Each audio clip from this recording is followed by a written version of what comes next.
நீங்கள் பார்த்துக் கொண்டிருப்பது உங்கள் விஜய்.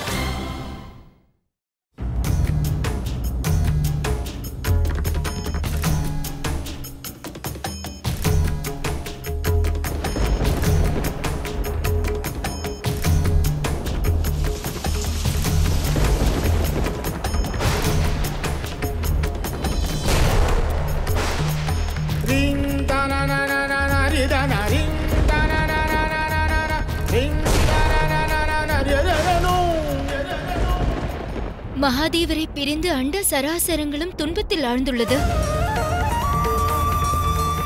அவர் திரும்பும் காலத்தையே எதிர்பார்த்திருக்கிறார்கள். நாராயண நாராயண மாதா, மகாதேவர் இல்லாத காரணத்தால் சிருஷ்டி எங்கும் அராஜகம் வியாபித்துள்ளது. அநீதி பரவியிருக்கிறது. இத்தகு நிலையில் சிருஷ்டியின் நன்மை குறித்து சிந்திப்பது தம்முடைய கடமை அல்லவா?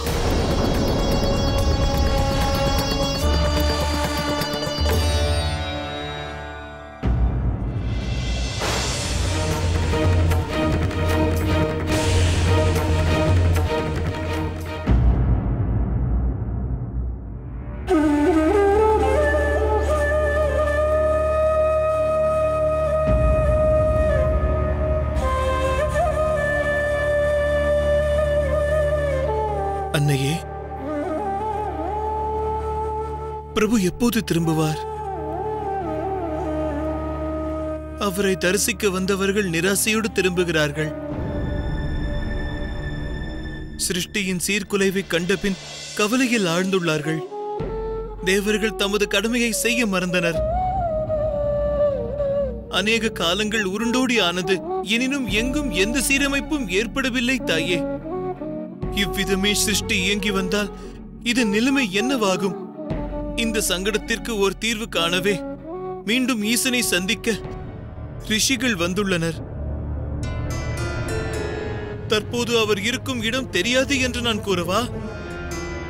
என் வார்த்தைகளை அவர்கள் நம்ப மறுக்கிறார்கள். அவர்களுக்கான விடையை தாமே கூறுங்கள். இதை என்னிடம் கேட்பதால் பலன் இல்லை நந்தி.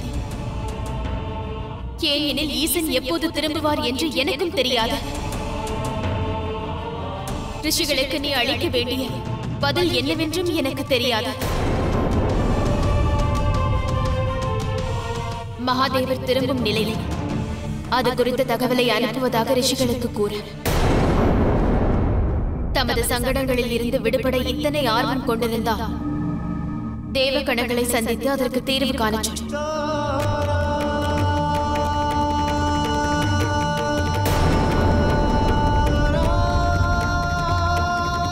நான் அறிவேன் தாயே. இத்தனை காலத்திற்கு பிரபுவை பிரிந்திருப்பது தங்களுக்கு அளித்திருக்கும் வேதனையை உணர்ந்தேன்.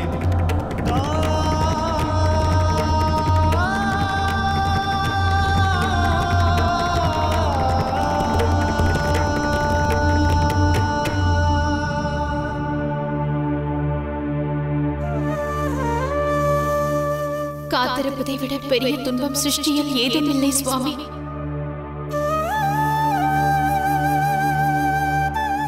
தாம் திரும்பும் வேளை எப்போது வரும்?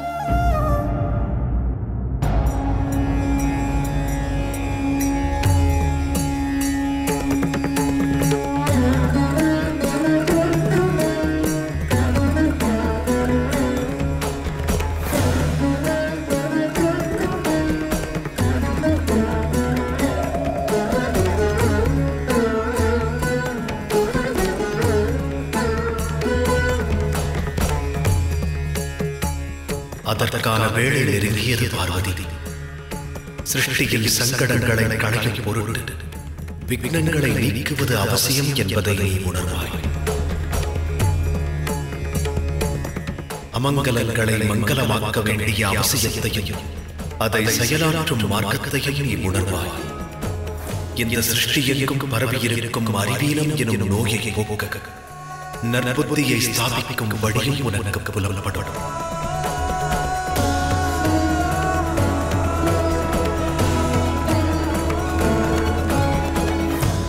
ஈசன் ஏகாந்த வாசத்தில் அமர்ந்து பல காலம் ஆகிறது. அவர் இல்லாத நிலையில் சிருஷ்டி எங்கும் சீர்குலைவு எங்கும் பரவி கிடக்கிறது.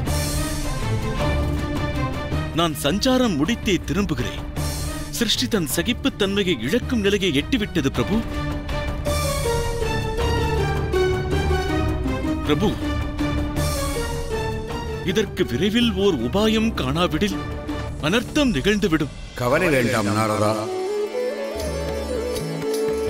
மகாதேவர் சிருஷ்டியின் சங்கடத்தை கண்டறிவதற்கே தவத்தில் ஆழ்ந்துள்ளார். அந்த உபாயம் யாதென அவர் உணர்ந்தார்.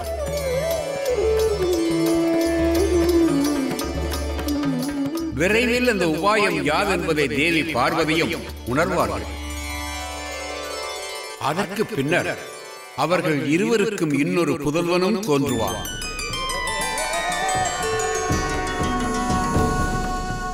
அந்த புதல்வனை இந்த சிருஷ்டியின் அமைதியை நிலைநாட்டுவார். அவனே இந்த சிருஷ்டியில் நன்மைகளுக்கான தடைகளையும் நீக்குவான்.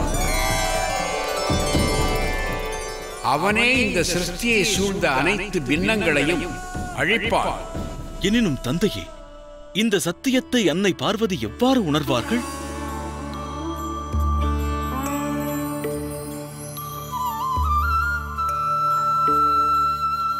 தம் எண்ண ஓட்டத்தை உணர்ந்தேன் சுவாமி. உடன் தேவி பார்வதியை நாடி செல்கிறேன்.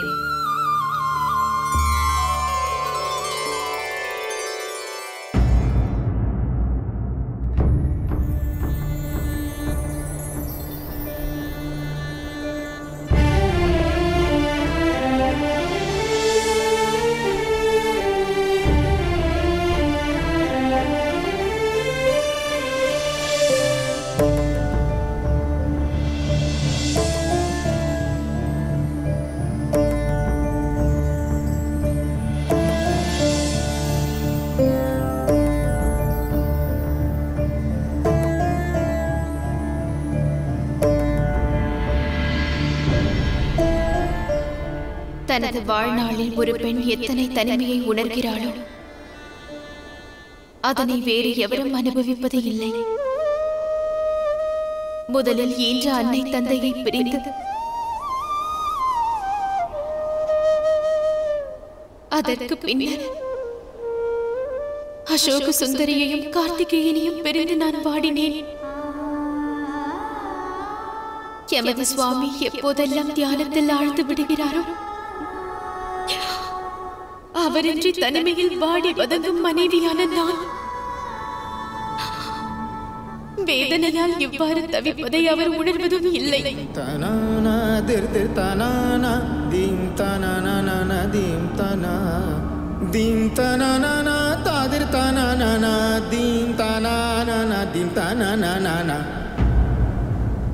தம் வேதனையை என்னால் உணர இயலும் தேவி.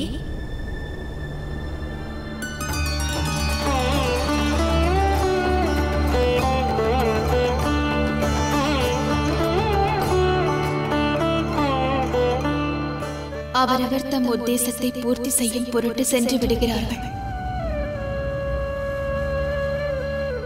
எனினும் ஒரு பெண் தன் குடும்பத்தின் நலனையே தன் பிரதான நோக்கமாக கொண்டவள்.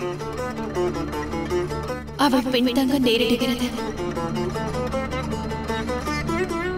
தன் வாழ்க்கையின் வெறுமையை குறித்து சிந்திக்க வேண்டியுள்ளது. இருப்பினும் இந்த சிருஷ்டி இழந்த நன்மையை மீட்டளிக்கும் பொருட்டு தமது புதல்வன் தோன்றும் வேளை நெருங்கியது.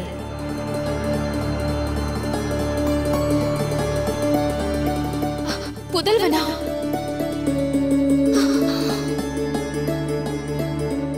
கார்த்திகேயன் மீண்டும் கைலாயம் திரும்ப உள்ளானா? இல்லை. அப்படியெனில் மீண்டும் ஒரு முறை தாம் தாய்மை இன்பத்தை பெறவிருக்கிறீர்கள்.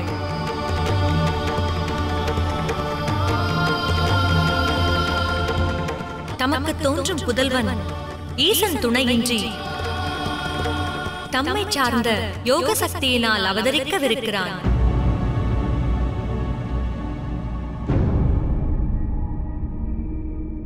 இல்லை, அது எனக்கு சாத்தியமாகும் செயல் அல்ல. அவ்வாறு கருத என்ன காரணம்? மகன் ஒருவனை தோற்றுவிப்பதில் சிக்கல் இல்லை தேவி. தற்போது எம்மிடத்தில் பிள்ளைகளுக்கு குறைவில்லை. என்னிடம் அவர்கள் என்னிடம் நிலைத்திருப்பதில்லை. இருமுறை எனது பிள்ளைகளை பிரிந்து அந்த வேதனையை நான் சகித்தானது. இனி மீண்டும் அத்தகு வேதனைக்கு உட்படுவது எனக்கு சாத்தியமல்ல. ஜனனத்திற்கு முன்பு அன்னையின் எண்ணங்கள் தோன்றவிருக்கும் குழந்தையில் தாக்கம் ஏற்படுத்தும். ஆகையினால் தம் பிள்ளை தம்மிடம் இருந்து என்றும் விலகாது இருக்க வேண்டும் என்று தாம் எண்ணினால் அவ்வெண்ணம் ஈடேறும்.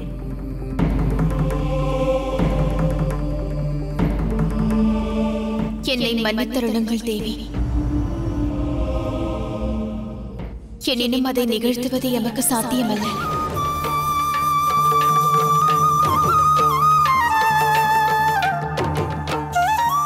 ஆகட்டும், விருப்பம் போல் நடக்கட்டும். இருப்பினும் நான் உணர்ந்த சத்தியத்தினை கூறுகிறேன். இனி தோன்றும் புதல்வன் தமக்கு மட்டுமல்ல, அதை கடந்து அண்ட சராசரங்களின் துன்பத்தையும் களைவதில் வெற்றி காண்பான்.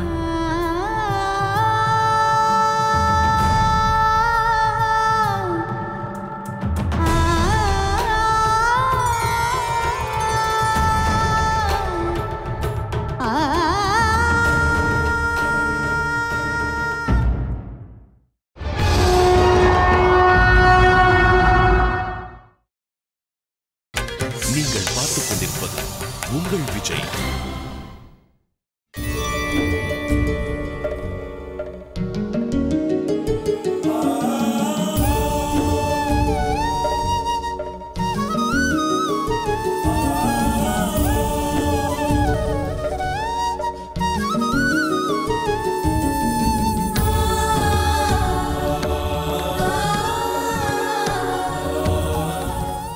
இருப்பினும் இந்த சிருஷ்டி இழந்த நன்மையை மீட்டளிக்கும் பொருட்டு தமது புதல்வன் தோன்றும் வேளை நெருங்கியது. தாம் தம் புதல்வனை கற்பனை செய்து தமது ஆற்றலினால் அவனுக்கு பிராணனை அளிப்பது சாத்தியம்.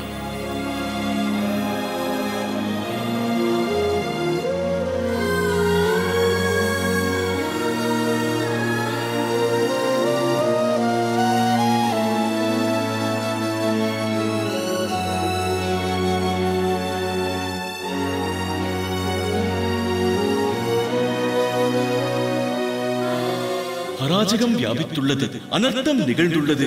இந்நிலையில் சிருஷ்டியின் நன்மை குறித்து ஆலோசிப்பது தம்முடைய கடமை அல்லவா?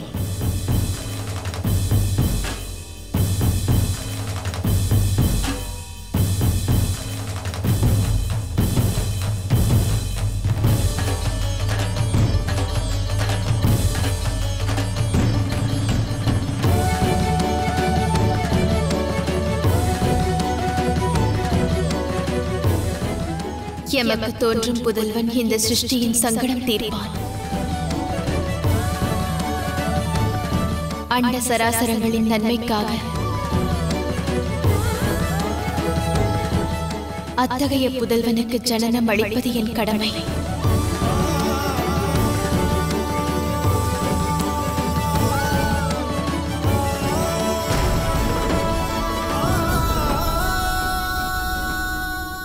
சுவாமி,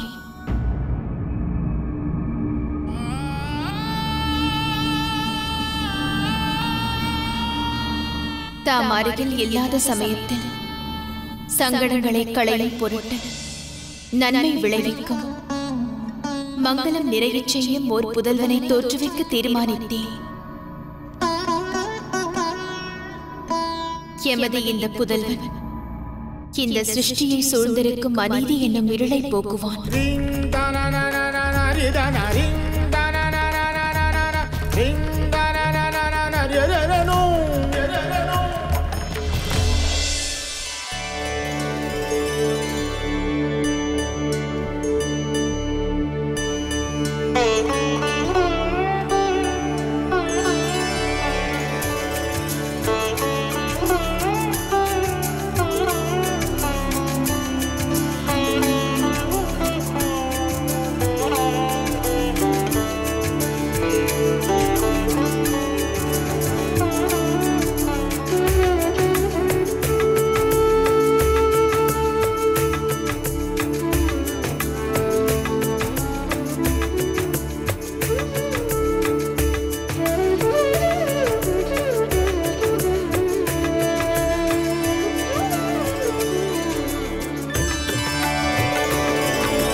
எனது இந்த புதல்வன் என்னிடமிருந்து என்றும் பிரிய மாட்டான்.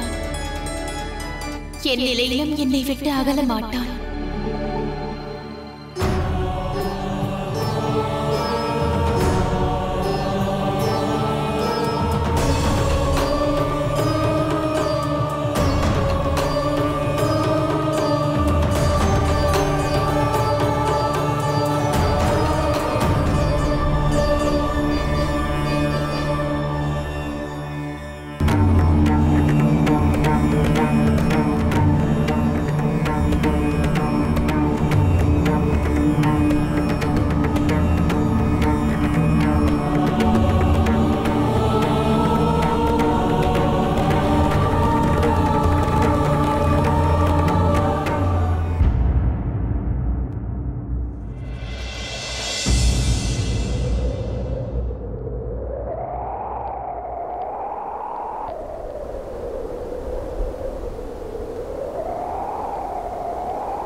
இனி தோன்றும் புதல்வன் அண்ட சராசரங்களின் துன்பத்தையும் களைவதில் வெற்றி காண்பான்.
இத்தகைய நிலையில் சிருஷ்டியின் நன்மை குறித்து ஆலோசிப்பது தம்முடைய கடமை அல்லவா?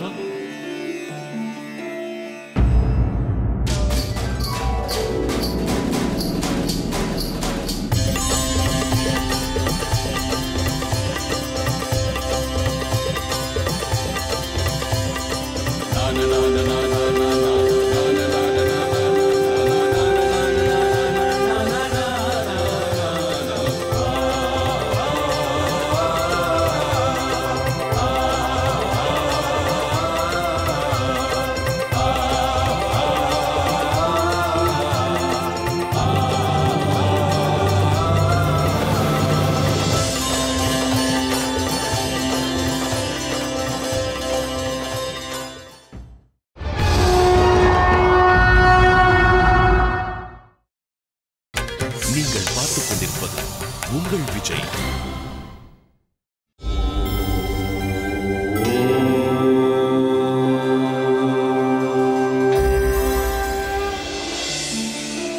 முயற்சியே இந்த சிருஷ்டியை சீரமைக்க இயலும். அதற்கு எனது முயற்சி போதுமானது அல்ல. நீயும் முயற்சி புரிய வேண்டும் பார்வதி. அன்னையே,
எனது அருமை செல்வமே,